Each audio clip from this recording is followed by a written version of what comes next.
Mà số đây ôn từng ở nàyในขนมวิดีโอนี้ได้ยืมหมดที่อัมพีสมัยการดีพร้องเชลลำดับที่มวยจึงสมัยการดีพร้องเชลลำดับที่มวยได้ยืมเรียนนี่คือเตะตรงในสมัยการดีพร้องเชลลำดับมวย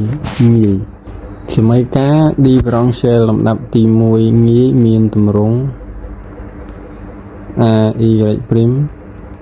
บวก b y สมาร์ทในขนมและขัน a b ជារបស់ a ប៉ុន្តែ a យើងត្រូវខុសពី0ចឹងសមីការនេះមានចម្លើយចម្លើយរបស់សមីការនេះគឺ y ស្មើនឹង a ស្វ័យគុណដល់ b លើ ax ដែល a ធំនោះជារបស់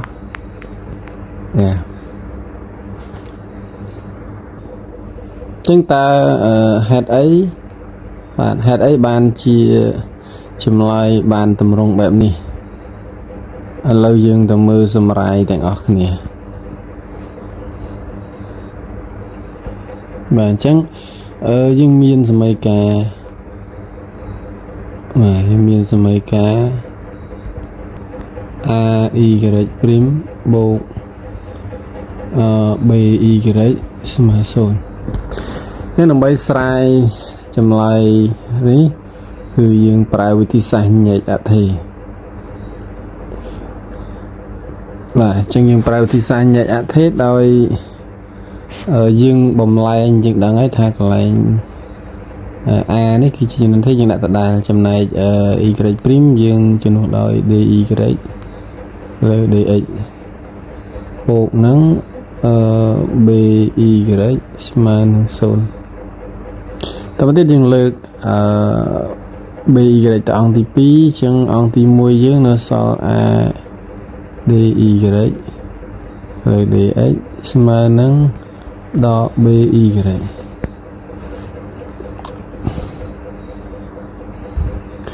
វាហើយយើងចាប់ផ្ដើមញែកបាទនេះអធិ x ចឹងយើងរុញអធិ x ដោយ x អធិ y តាម y ចឹងយើងរុញ dy x ទៅខាងនោះចឹងកន្លែងនេះយើងរុញវាទៅយើងបាន dy ចែកជាមួយនឹង y ស្មើនឹងដល់ b លើ a dx អានេះយើងបានញែកអធិវារួចក្រោយយើងបានញែកអធិវារួចហើយយើងចាប់ផ្ដើមអង់ទីក្រាលសងខាងអញ្ចឹងយើងបំពាក់អង់ទីក្រាលខាងនេះក៏យើងបំពាក់អង់ទីក្រាលដែរអញ្ចឹងយើងអង់ទីក្រាលនេះយើងទទួលបានឡូនីពែតម្លៃលេខនៃ y ស្មើនឹងដល់ b អង់ទីក្រាលចំនួន t ថែម x តែកុំភ្លេចបូកថែម cតទៅទៀតនេះជាសមីការឡូហ្គារីតយើងទាញរកតម្លៃដាច់ខាត y មកអញ្ចឹងយើងទទួលបានស្វ័យគុណដល់ b លើ ax បូកនឹង c រួចយើងផ្ដាច់ស្វ័យគុណមកយើងបានស្វ័យគុណដល់ b លើ ax គុណជាមួយនឹងស្វ័យគុណ c ហើយយើងយក c មកដាក់ខាងមុខយើងបាន y ស្មើនឹងស្វ័យគុណ c គុណជាមួយនឹងស្វ័យគុណដល់ b លើ ax បាទបំបត្តិតម្លៃដាច់ខាតចឹងទៅជា y ស្មើបូកដល់ស្វ័យគុណ c គុណជាមួយនឹងស្វ័យគុណដល់ b លើ ax ចឹងយើងយកបូកដល់ c ហ្នឹងស្វ័យគុណ c ហ្នឹងស្មើជាមួយនឹង a ធំមានន័យថានៅក្នុងនេះដោយសារតែពីខាងលើយើងបានដាក់ចឹង c ជារបស់ a ចឹងនាំឲ្យ a ក៏ជារបស់ a ដែរចឹងយើងយក a នឹងមកជំនួសកន្លែងនេះនាំឲ្យយើងបានចម្លើយ y ស្មើជាមួយនឹង a ស្វ័យគុណដល់ b លើ ax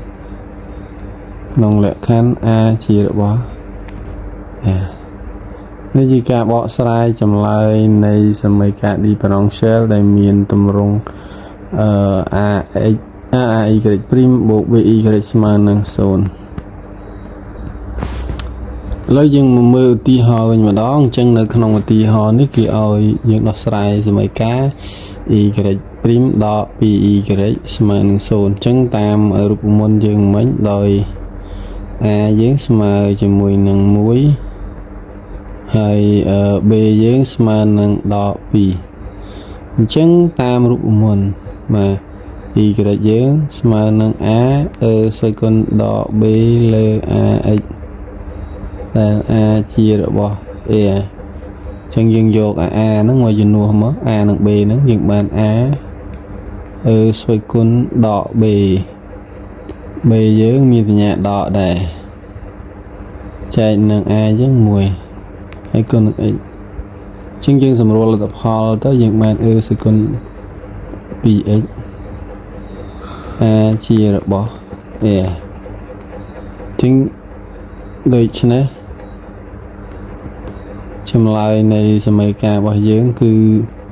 y ស្មើ a សេគុណ 2x ដែល a ជារបស់ a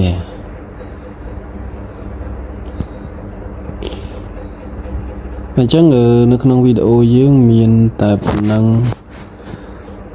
ចុងសូមរងចាំទស្សនានៅវីដេអូក្រោយបន្តទៀត